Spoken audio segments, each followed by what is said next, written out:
your father gave you the name Salim, and one of your sisters is still called colloquially Ghar Pe, not officially Nazma. Am I right?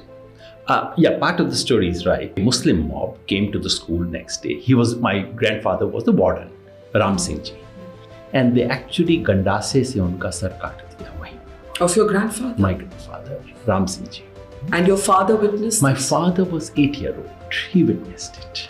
What has been your biggest political mistake? Sometimes I feel coming into politics itself.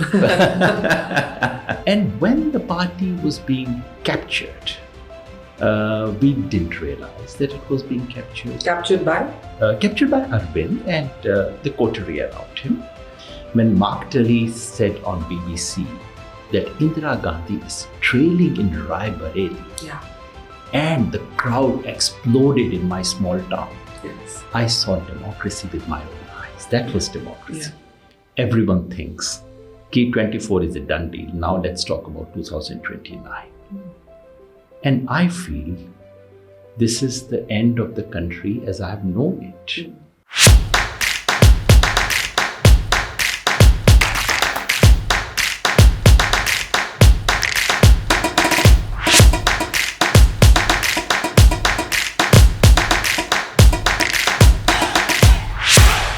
Yogendra ji, you were a professor, then you were a psephologist, today you are a politician. तो ये professor साहब politician कैसे बन गए? The question should be कि professor साहब कैसे बन गए? अच्छा, वो गलत लगता है पॉलिटिशियन से ज़्यादा? गलत नहीं. I always wanted to be in public life. I wanted to do politics. From my university days, I was in a student organization called Samta Yug Jan Sabha, which was in JNU, which was because everyone was left, but this was the democratic socialist left, opposed to the communist left in those days. And I saw some of my friends go to villages. One of my seniors, Sunil, went from JNU. In fact, he had extraordinary scores, beaten only by Abhijit Banerjee later. He went to this tribal village in Madhya Pradesh and stayed there for the rest of his life. These were my ideals, and I wanted to do that. Wanted to be in public life, wanted to go back to my village, do that. But isn't it never strange managed. to have had the training to dispassionately analyze politics, जो आपने बहुत सालों तक किया, to look at trends, to look at कौन जीत रहा है, कौन हार रहा है और क्यों, and then suddenly have to pick a side in that. Did that alter your capacity or your training to look at politics as objectively? No, because in politics I was trained by Kishan Patnaik. And he taught me that there was absolutely no contradiction between being truthful and between taking sides, because you were on the side of the truth and you had capacity. I was, from my university days, for almost 20 years, I was kind of understudy, Mundu would be around Kishanji. And so those 20 years, and he was in public life, he was a member of parliament when he was 30-year-old. And so I was with him for 20 years almost. Never saw him lie even once. That you could combine public life, political life with truthfulness is something I learned from it. I can't say I practiced it fully, but I tried. So for me, there's no contradiction necessarily between these two things. But दूर से there's a certain impression one has about politics. Now that you are in politics, is there something you've had to unlearn? कुछ होता है ना कि अपनी सोच लेके, जैसे फेमिनिस्ट मूवमेंट में हम कहते हैं कि भाई 18 साल की उम्र में हम ऐसे सोचते थे, आज हम 50 साल की उम्र में कुछ और सोचते हैं. So now that you're actively in politics, is there something you've had to unlearn, leave behind? Unlearn much of my political science. Honestly, political science doesn't teach you much about politics. कहने को लोग बाहर से कह देते हैं, election expert हैं. I mean, this is almost like picking a good economist from Delhi and saying, "Kya acha kis stock mein paisa lagaye?" I mean, the person would obviously give you a wrong advice because these are two entirely different things. So, ye कहना election expertise that I had and the actual ground level elections that I see, are two different worlds. So I had to learn from ABC, partly because much of our expertise was in macro post-mortem. Yeah. And this is micro, and this is something you have to plan for future. What to do is something that I had to learn completely anew, From and scratch. I don't think from scratch, and I don't think I've learned it very well. We'll come to that. लेकिन उससे पहले, before this conversation, I was reading about you. And मुझे लगा कि आपके बारे में मुझे ज़्यादातर मालूम है. And I was surprised to find a story I did not know. And that story was that when you were a small child, your father gave you the name Salim. And one of your sisters is still called colloquially घर पे, not officially Nazma. Am I right? Yeah, part of the story is right. इसके पीछे क्या कहानी है? I know कि आपको शायद बहुत बारी पूछा होगा, लेकिन अभी भी बहुत से लोग नहीं जानते. सच ये है कि अब मैं थोड़ा सा, such is the power of social media trolling that I've started now feeling almost awkward about this But question. you should not. It's your life. This, if anything, there's something to feel proud of. But this is the strange thing.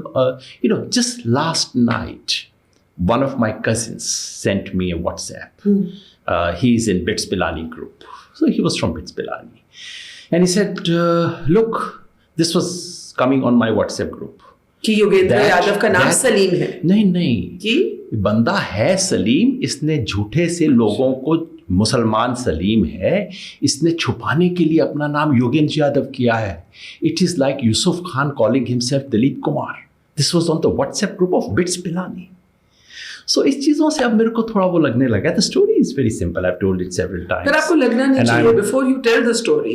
ये आपकी जिंदगी है.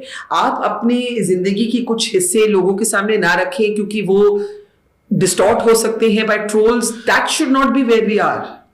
मगर that's where we are in this country, aren't we? मतलब कोई और देश होता तो इस पे शायद फिल्म बनती इस कहानी.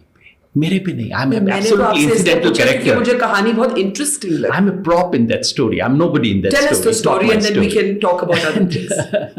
No, this is a story about my grandfather in 1939.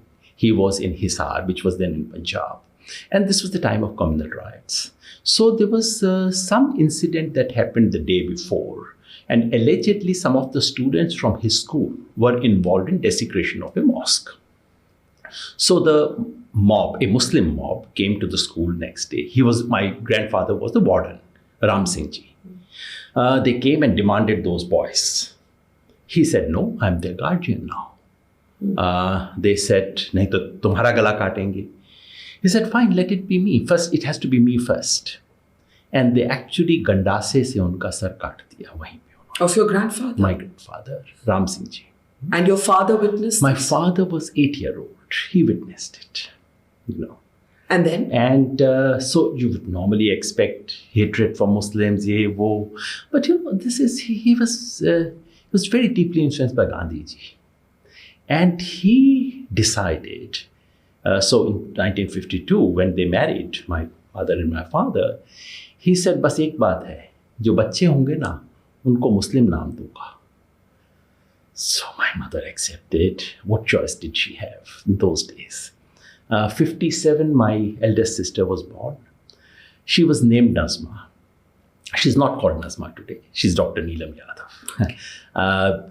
My mother said, वो सब ठीक है, लड़की के साथ मत करो, शादी नहीं होगी बेटी की. जब लड़का होगा ना, जो मर्जी कर लेना. So that was the compact. Then the next sister was born, Poonam. And then when I was born, I was given the name Salim. This was not my nickname. This was my name that I carried to the school. So you were Salim Yadav? No, just Salim. Just Salim. Yeah. I just, because I went to school very early. I was hardly 3.5 when I went to school with my sisters. And 1 year, a few months, I can't even say whether 1 year or few months, everyone would ask me, Tum Salim kaise ho? And mind you, this was a town where there was not a single Muslim family. This was Rajasthan, Ganganagar, half Punjabi, half Bagri. And they would say, अच्छा तुम सलीम कैसे हो? जैसे तुम राजेश हो, जैसे तुम संजय हो, वैसे मैं सलीम हूँ. And then they would say, नहीं, अपने मतलब तुम्हारे पेरेंट्स के बच्चे नहीं हो, गोद लिए हो क्या? सड़क से उठाया था क्या, नाली से उठाया था क्या. And I would come back home and से कि देखो किसी बच्चे से नाम पे सवाल नहीं पूछते, मेरे से पूछते हैं.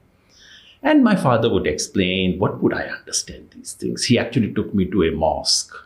And in that town, there was not a single Muslim family left after partition. So that was so haunted that I came back even more frightened. And I said, कुछ गड़बड़ है इसमें, मतलब, you know. And after a few months, I said, या तो मेरा नाम बदल दो, नहीं तो मैं स्कूल नहीं जाऊँगा. उसने से ठीक है बेटा कर लो. सो पर्ची डाली. I said, तुम बताओ नाम क्या होना चाहिए. I said, ऐसे थोड़ी होता है, मम्मी पापा नाम देते हैं. सो पर्ची डाल दी. It was Yogendra.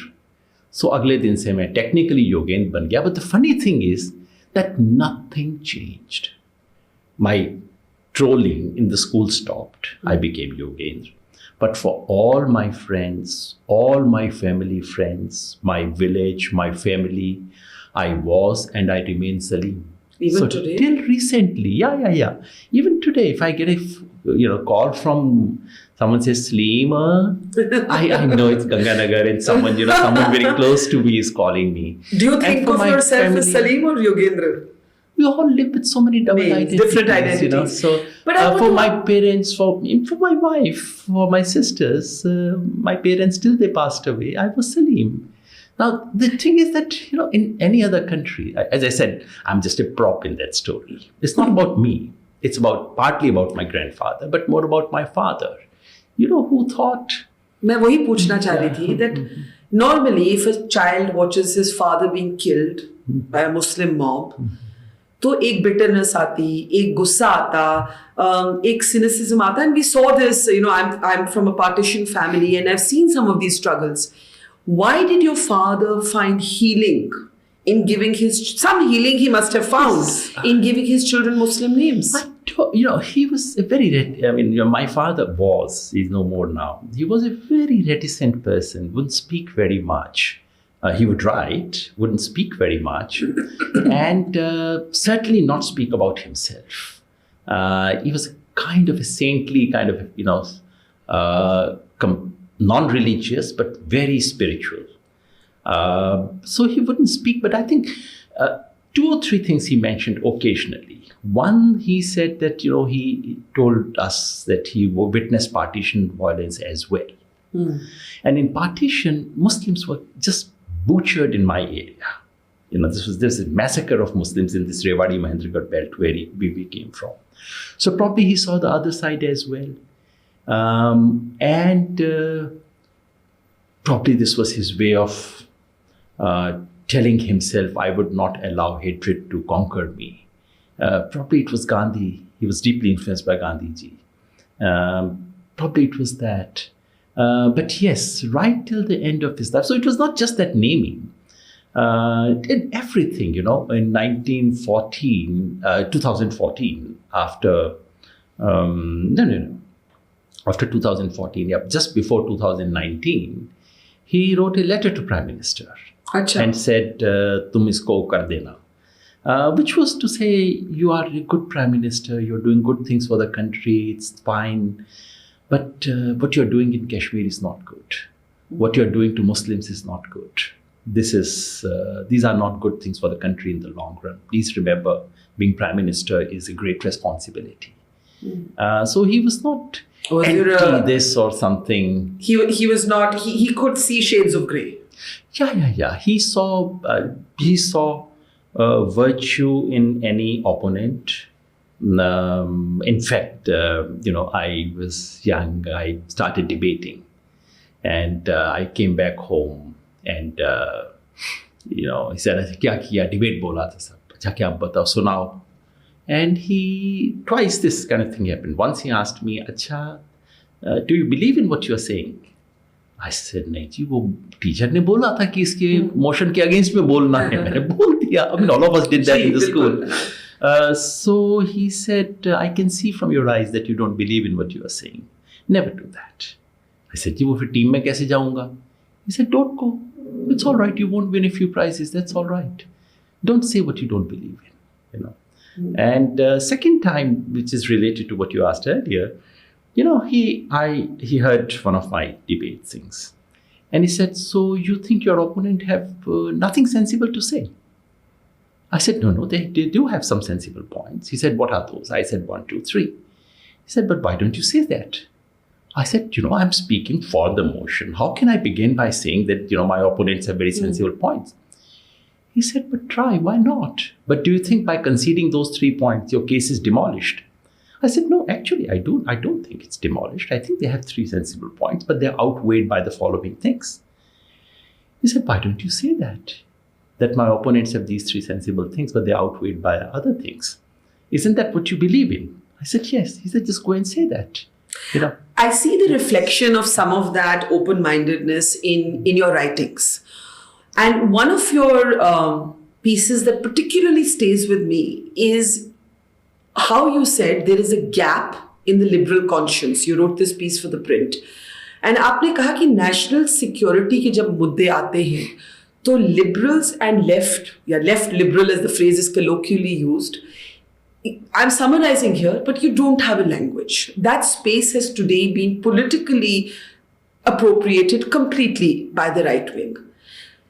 ये क्यों हुआ? Because in my opinion, this is perhaps a big weakness in the opposition narrative as it tries to take on the Modi government, which makes you all disconnected at a very sentimental and very basic level with a lot of people जो इसको politically नहीं देखते. उनको लगता है कि हम भारतीय हैं, हमें pride है, we are proud Indians, and हमारे जो देश की pride को या इज्जत को defend करेंगे, हम उनके आभारी हैं.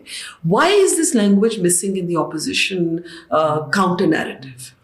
Barkha, ever since 1992, that is to say, demolition of Babri Masjid, I've been thinking about what's wrong with us.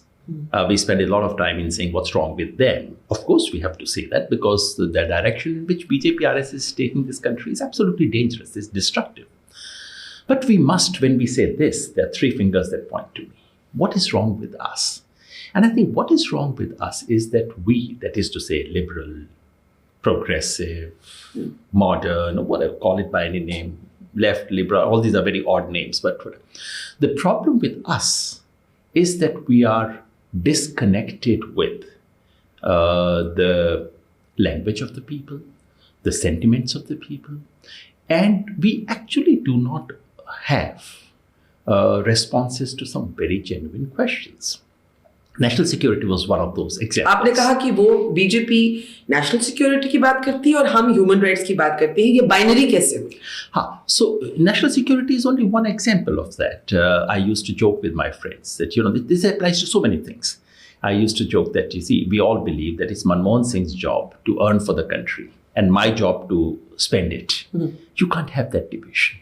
You can't have Lal Krishna Advani looking after national borders and me looking after human rights. Right. We have to look at both. Right. For me, I'm not saying forget human rights, and all I'm saying is that if you truly care for the country, then you would look at both these things. And if you look at, say, someone like Jawaharlal Nehru, he would be, you can fault him for one position or the other, but he wouldn't say, I'm only about human rights. Indira Gandhi. You have to look at both things. Yeah? I think it's part of a larger failure. And the larger failure is this, that the 3 most precious resources that we have for politics, we've gifted it away to BJP RSS. Nationalism, religion, including Hindu religion, and cultural heritage, tradition. All these 3 things, we, because of our neglect, because of our contempt, because of our ignorance, we've just उनकी थाली में रख दिया है. और अब हम कह रहे हैं, हाय मेरे पास कुछ नहीं, अरे ये क्या कर रहे हैं? अरे हमने ही तो किया था. And therefore, a politics of future will have to be a politics that reclaims these resources. Nationalism is mine. BJP RSS have 0 contribution to India's freedom struggle or to Indian nationalism. My cultural heritage is deep, plural, diverse, something anyone, anywhere in the world should be proud of. My languages are beautiful. Why don't I own it? My Hinduism is not merely something to feel ashamed of.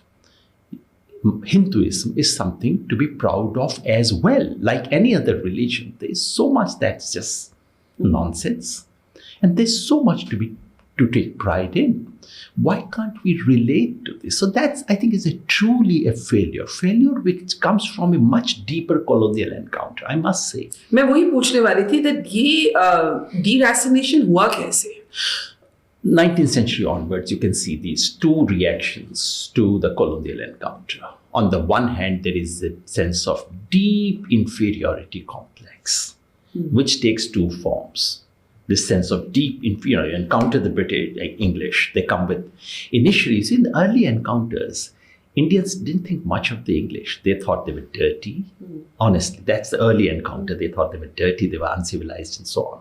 But once the English come with colonial power, money, guns, colonial power, then the impact is a deep sense of cultural inferiority, which produces two things, which are mirror images of each other.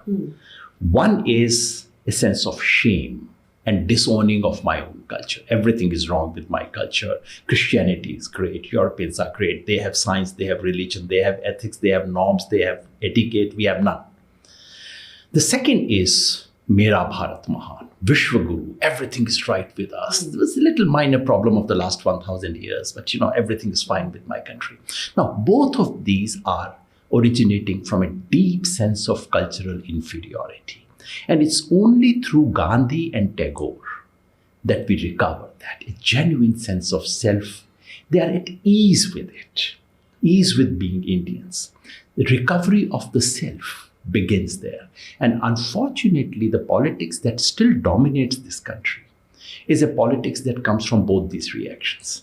What is called liberal progressive camp still contains a residue of that sense of shame about being Indian. And what is called this nationalist Sangha Parivar camp has this idiotic, superiority complex, which is only trying to very desperately hide a sense of inferiority and shame. What we need is a third kind of politics, which builds on a sense of being at ease with the world.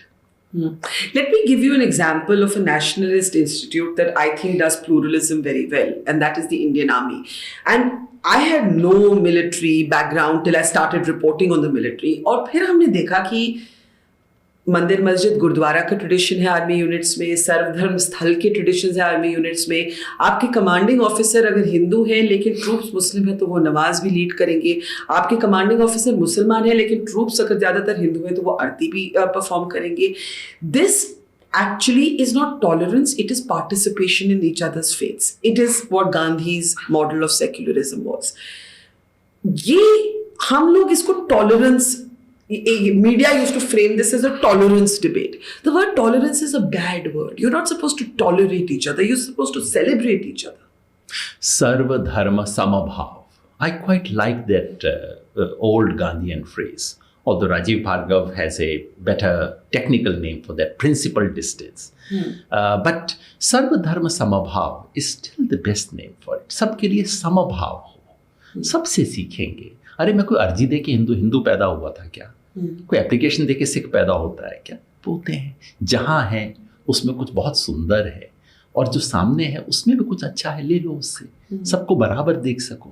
This is our cultural heritage. So European debates on secularism don't even begin to capture what our challenge is and what our response should be. We cannot be French-style seculars. We must not be. Correct. We cannot be Turkey-style secularism. That collapsed finally.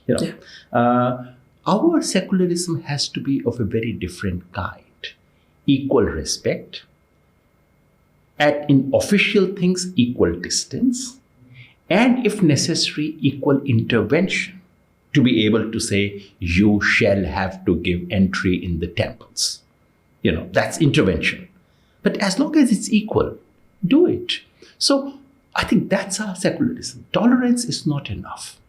Deep respect, equal respect, And in formal things, equal distance. That's what you need. Let's talk a little bit about your journey in politics. आपने कहा कि political science ने मुझे कुछ नहीं सिखाया, मुझे I had to start from zero. Till now, what has been your biggest political mistake? Sometimes I feel coming into politics itself. No, but I don't regret it one bit. I mean, I don't want to go back to academia. Mistakes, I think during the Aam Aadmi Party episode, we were naive. Aam Aadmi Party se pehle there was the Anna movement. But you see, unlike many other colleagues, you would remember that I was actually never part of the core committee of Anna movement and so on. I was an outsider who was lending support and sympathy. I was never of the decision making or anywhere close to decision making. So I can't claim to take either credit or blame for much of that. When Aam Aadmi Party was formed, I think it had enormous possibilities. And we went in there very naive in the sense that all of us are participating in this grand, unique experiment. Everyone brings the best intentions. And let's work as team. And I'm by temperament, I'm a team player. You know, I tend to trust my team persons and sort of work with them together. And when the party was being captured, we didn't realize that it was being captured. Captured by? Captured by Arvind and the coterie around him. And we didn't realize that this is what was happening. We didn't take, when we realized, we didn't take enough steps, measures, and could not prevent it. So the problem is not that we were exited. We were thrown out. That's all right. You know, this happens in all kinds of movements, and you shouldn't judge a movement or a big event only by what it does to you. Yeah. If you're a side player, as I said, a prop, not the hero of the story. But what it did was that it killed a dream. We allowed a dream to be killed. I don't know if we alone had the capacity to protect it, to promote it, to defend it. But I do take that, I carry that guilt that, you know, we allowed that to happen. Unlike many other What could you have done differently? Very actively brought together very idealist youth who had joined this movement into some kind of a group, a pressure group within the party, which would keep the party on its toes, not allow it to be captured. And when these things started happening, you know, giving tickets to all kinds of people, which had started in 2015, we could not notice. See, for all our claims of, that's why I'm saying political science is not very helpful. For all the claims of understanding political science and politics, the real game of politics that was being played, Arvind was infinitely smarter than we were. His capacity to manipulate things, to play those political games was infinitely superior. And it took us time even to realize that this was happening to us. So it started in 2013 itself. By 15, when all this was starting, we still did not try, you know, Prashant and I would converse with each other every day and say, क्या हो रहा है? जिसके खिलाफ हमने FIR किया था 2013 में, उस बंदे को हम टिकट दे रहे हैं, जिसके मतलब 700 करोड़ की प्रॉपर्टी है, अनअकाउंटेड, बेनामी, उसको टिकट दे रहे हैं, भ्रष्टाचार विरोधी. So we would say, but you know, our sense was, no, we are within a party. Party के अंदर करेंगे, कंप्लेन करेंगे, वहाँ पे हमारे एडमिरल रामदास थे, उनको हम शिकायत करेंगे. मगर उसके बारे में मोबिलाइज करना, पार्टी में ओपिनियंस को मोबिलाइज करना और एक ये प्रेशर बनाए रखना, ये करना चाहिए था. हम नहीं कर पाए. And by the time, so we were naive enough to believe that let 2015 happen. Elections, and I would always tell Prashant ji, अभी कुछ मत करो. 15 में एक बार जीतेंगे, क्योंकि अमित शाह को कोई वॉकओवर, हमें गिफ्ट हैंडओवर नहीं करना है. जीतेंगे, फिर पार्टी में डिस्कस करेंगे. Little did we know that after the victory, second day, we would be told, या तो मुंह बंद कर लो, प्राइज मिल जाएगा, नहीं तो out. So I do feel that was very poorly handled, and I feel By bad- who? by me. I mean, I hold myself responsible, absolutely, because not because of what it did to me. I think I'm happier not being there.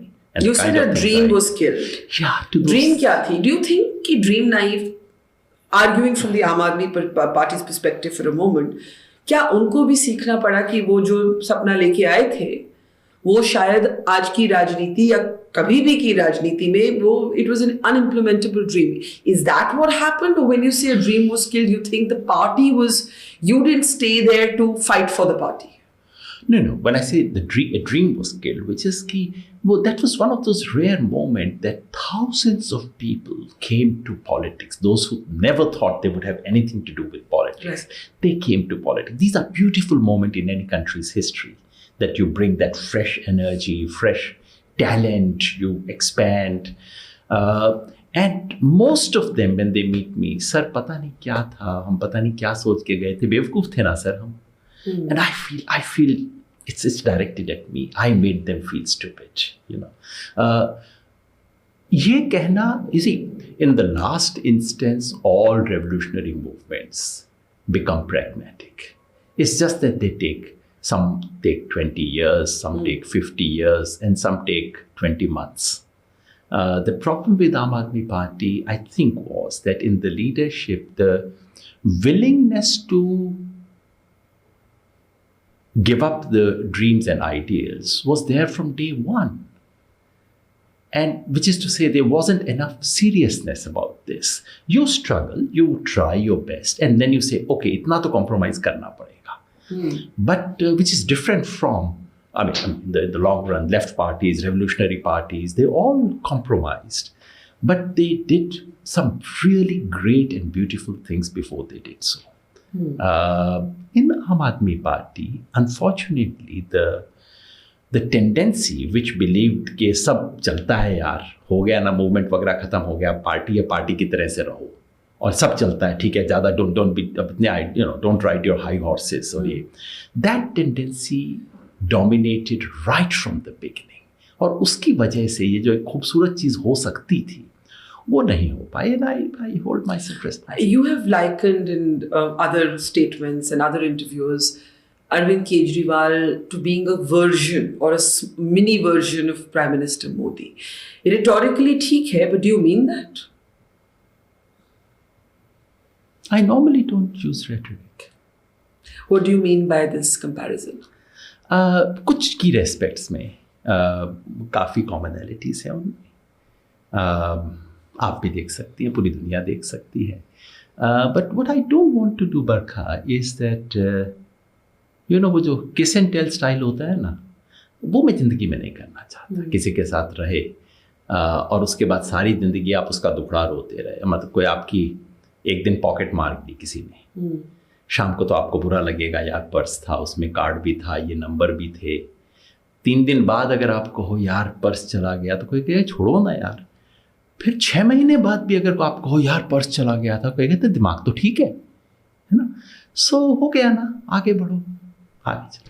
If you were to meet him, have you crossed paths with him since you left the party or were made to leave the party? No, I just met him once, I think a year ago in the court. Said hello. And that was it.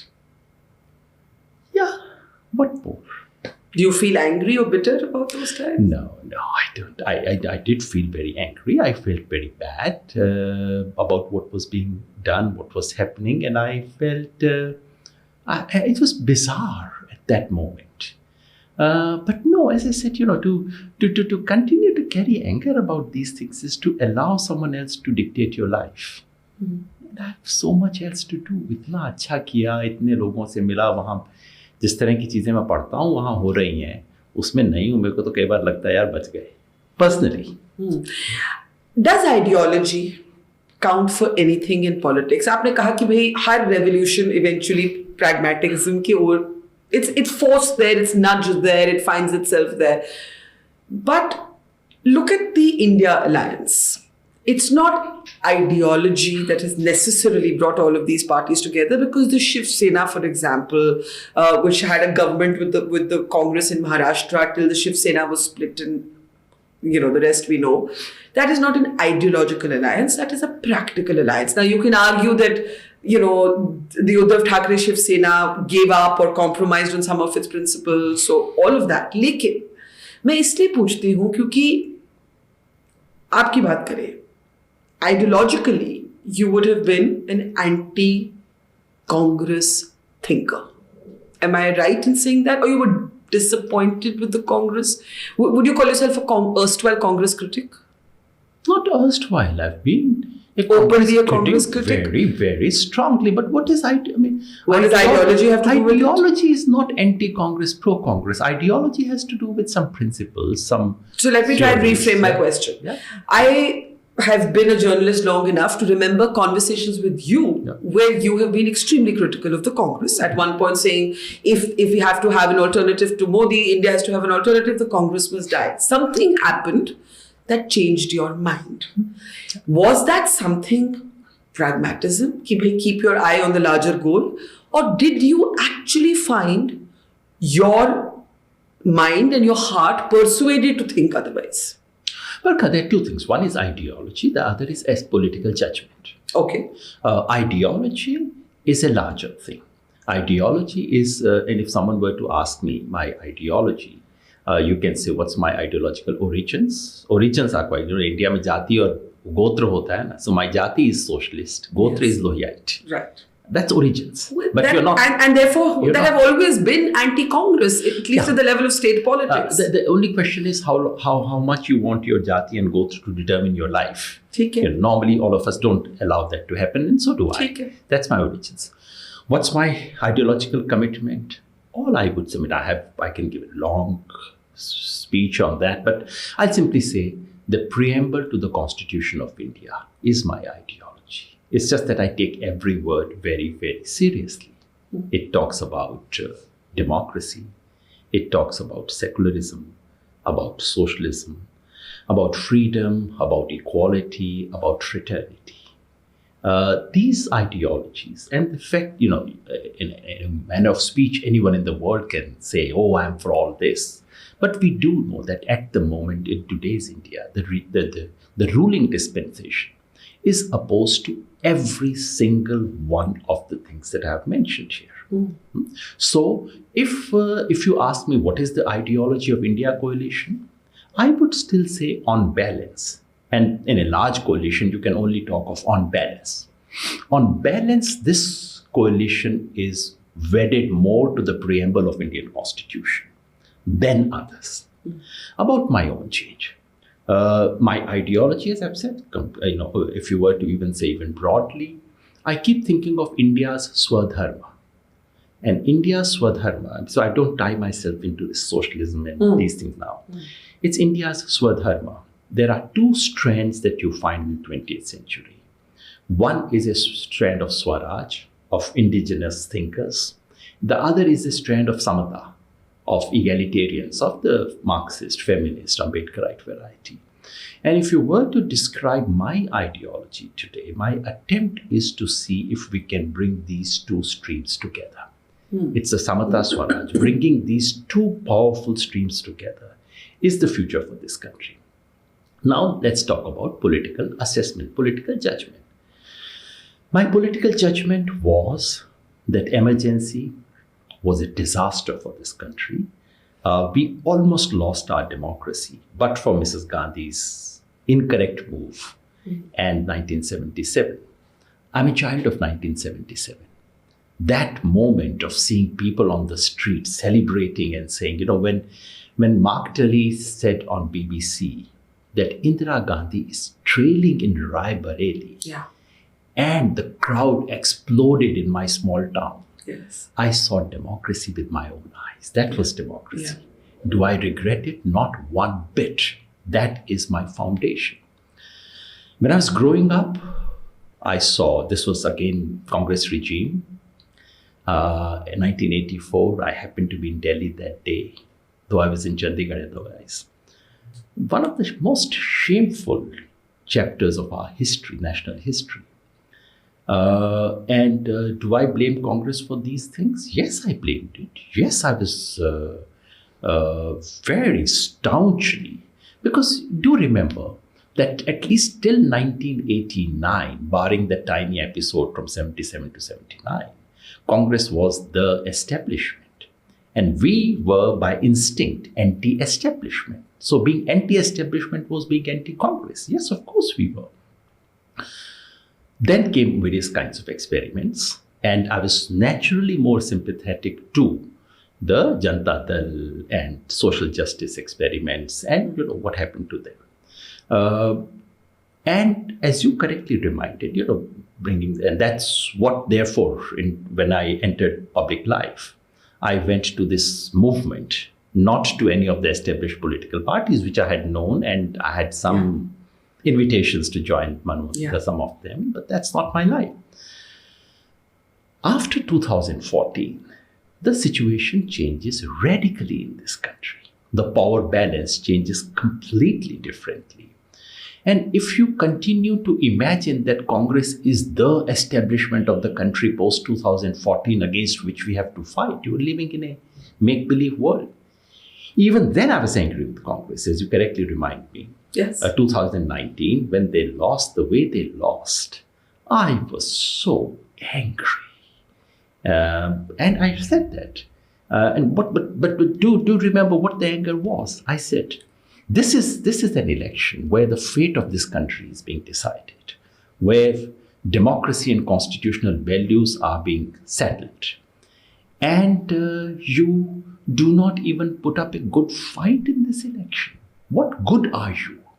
What is the point of having a big political party? I don't need big political parties for ethics. That I can get from Kishan Patnaik.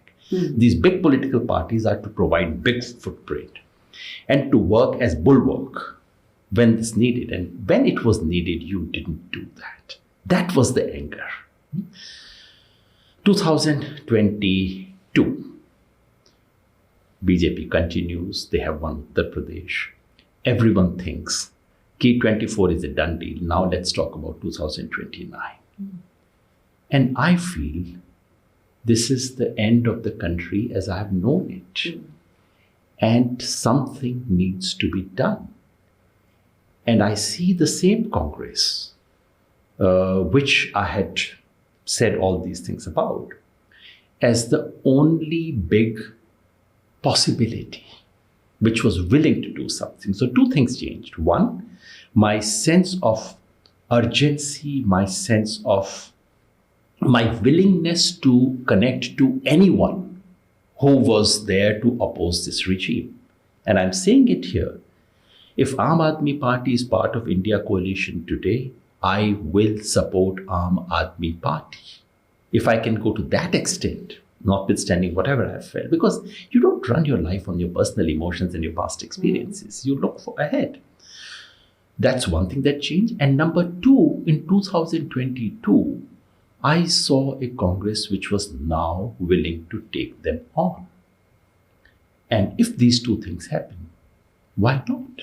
Political judgment, my political assessment changed because the situation changed. And I saw something different. You used a very interesting phrase for Rahul Gandhi after the Bharat Jodo Yatra. And you said it to me as well. You said you thought Rahul Gandhi had finally earned his inheritance.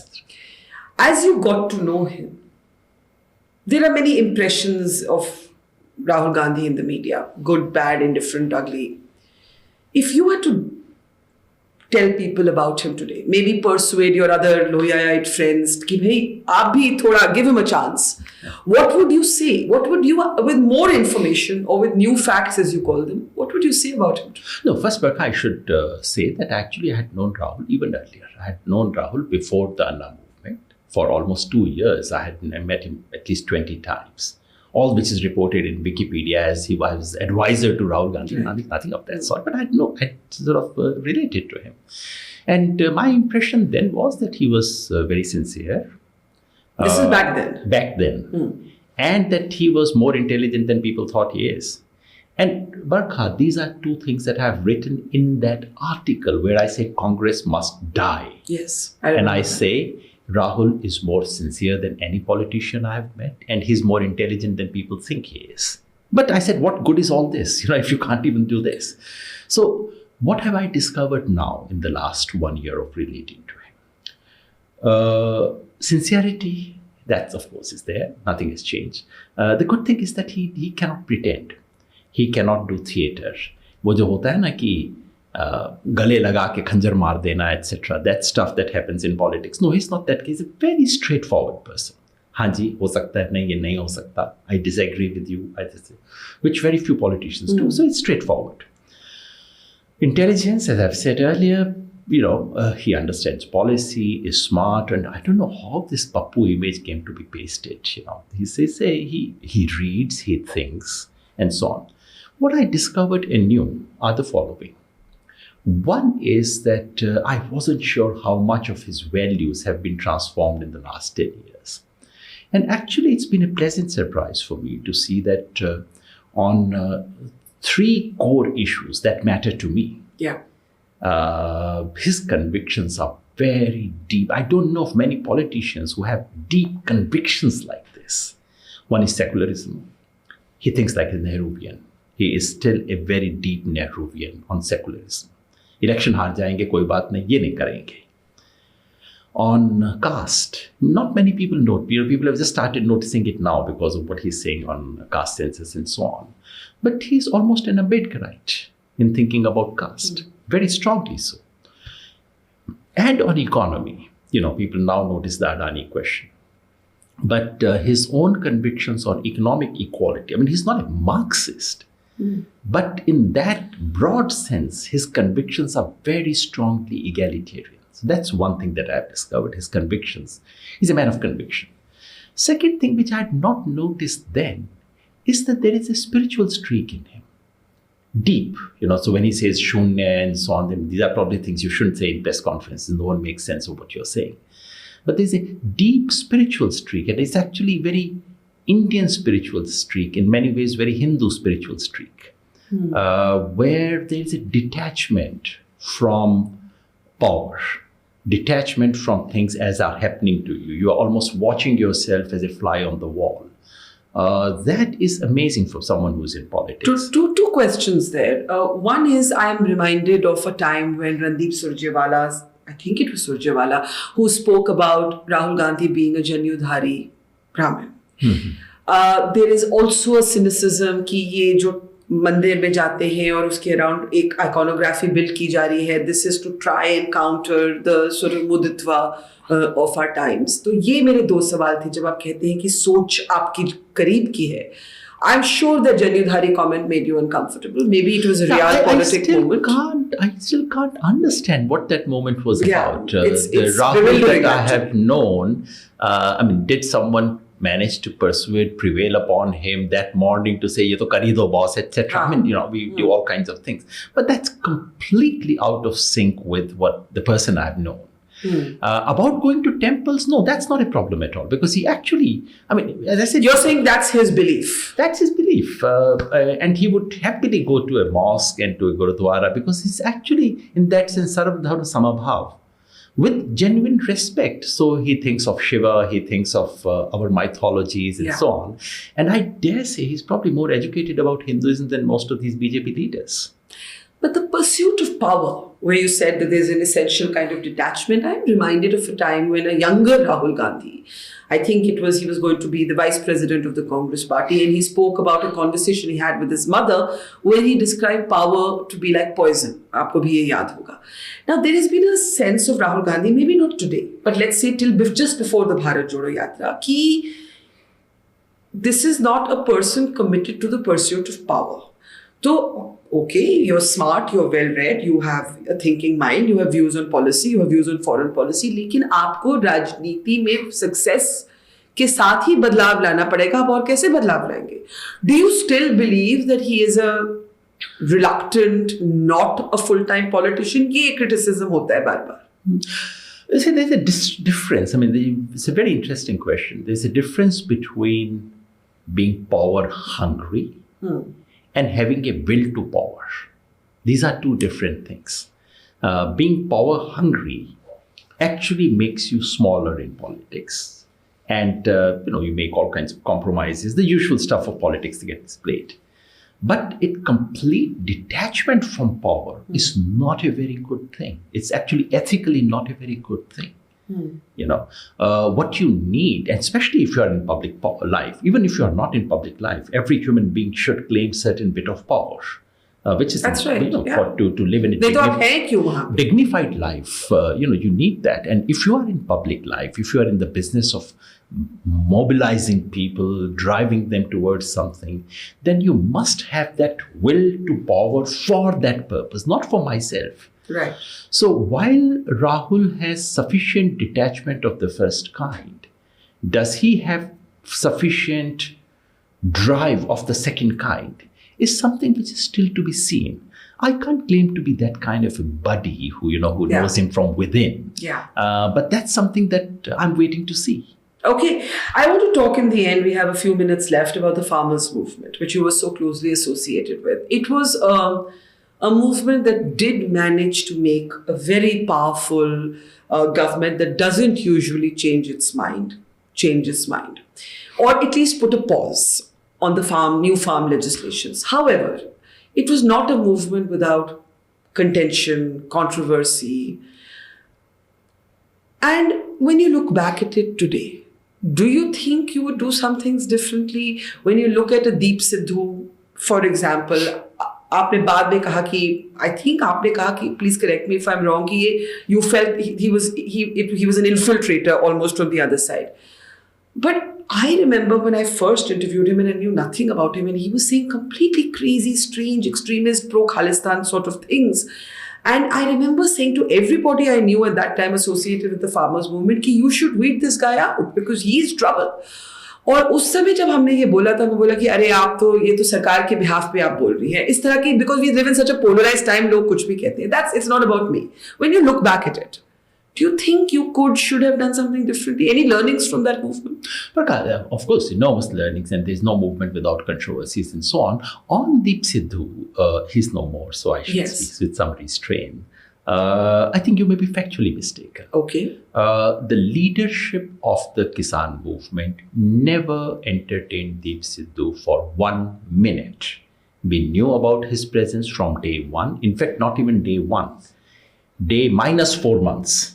Because he had invited me personally to come to a morcha that they were doing 3-4 months before 2 months before the Kisan Morcha was to happen. I said, yes, I will come. Then I checked with my friends. They told me, what are you doing? Then I called and said, sorry, I didn't know enough about you. I will not be able to come. And so we knew before the farmers' movement began, and at no stage whatsoever was the farmer movement leadership complicit with, in league with. In fact, what had happened... No, I meant out of ignorance, maybe, or not... No. What happened on 25th January night, just before the 26th... When he goes and puts Deep Sidhu actually captured the stage against the... So what we were doing on 25th night was how to recapture the stage from Deep Sidhu's men. So the possibility that we were involved in that, you could say he outsmarted us on 26th, or not outsmarted us, outsmarted Delhi police, or was he allowed to? We don't know. The real full picture needs to come. It would be hard to find a photograph of Deep Sidhu with the entire farmers' leadership, but I can find his picture of him with the Home Minister of the country. So we don't know what happened.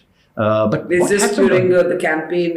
He was associated with the BJP election campaign at one point. That's right. So I haven't seen the one with the Home Minister, but I assume you mean during an election campaign. Exactly. Yes. In fact, the picture that I remember is clearly from his office, not from some big rally or some such thing. So that's factually. Something happened on 26 January, which was not correct. Because we allowed that, which is to say, when the crowd came, we could not ensure that none of them went towards the Red Fort. The Delhi police failed.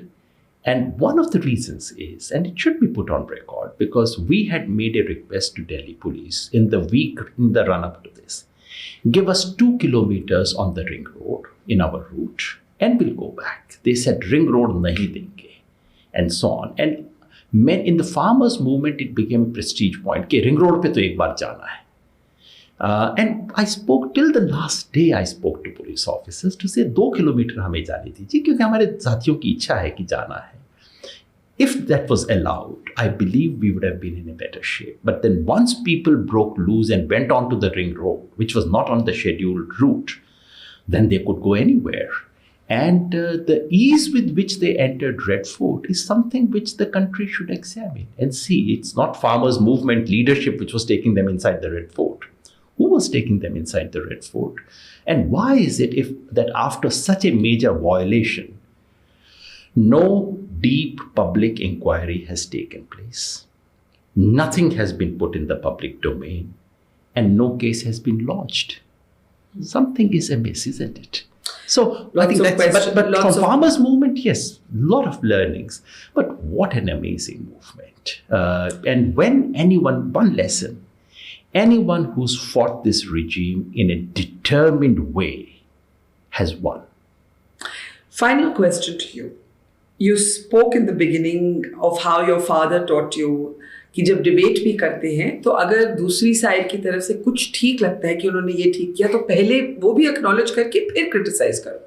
So borrowing from that, I will ask you, are there any points that you would concede to the BJP, to the Modi government that they've got right? मैं RSS BJP के बारे में तो हमेशा कहता हूँ that it is a sense of self-respect and pride in our culture which has gone haywire, और इसलिए if the government is paying more attention to Indian languages, I'm all for it. And I have defended this government's, in writing, I have said this part of the new education policy must not be attacked. Paying attention to Indian languages and to mother tongues of this country is a very good idea, must be supported. Whenever they do anything which genuinely promotes this civilization, cultural heritage, I'm all for it. The difficulty is that in today's situation, in normal politics, you say, ye bhi acha hai, ye bura hai. But when your entire heritage is being used in a way which is destructive of your civilization, then it's not a time for ifs and buts. Then it's a time to stand up and be counted. Today, India's Swadharma, Bharat ka Swadharma, that is under assault. And the assault is coming not from these deracinated English-speaking intellectuals. They don't count for much in this country. The assault is coming from those who occupy constitutional offices. And therefore, today, I cannot say I would put half my energy in criticizing this, half my energy in criticizing that. That would be utterly irresponsible. To stand up to power and to stand up for principles is your duty. And today, when my deep Swadharma is being violated, when my country is being reduced to things that our generations would cringe, would regret, would repent, it is my duty to stand up and say, no, this is not what India is like. This is not my culture. This is not my religion. This is not my civilization. This is not our path. It's a great country. We can be much better than we are, but this is not the road to take. I don't know, Barkha, if it will succeed or fail or whatever. It doesn't matter. 20 साल बाद, 50 साल बाद, मेरा पोता, नाती, पता नहीं होंगे भी कि नहीं होंगे, अभी तो नहीं है. मगर आने वाली जनरेशन कोई किताब पढ़ेगी, अखबार देखेगी, इतना कहेंगे, हाँ ये आदमी खड़ा था उस time. That's what I want. Thank you, Yogendra Yadav ji, for this conversation. Thank you. Thank you.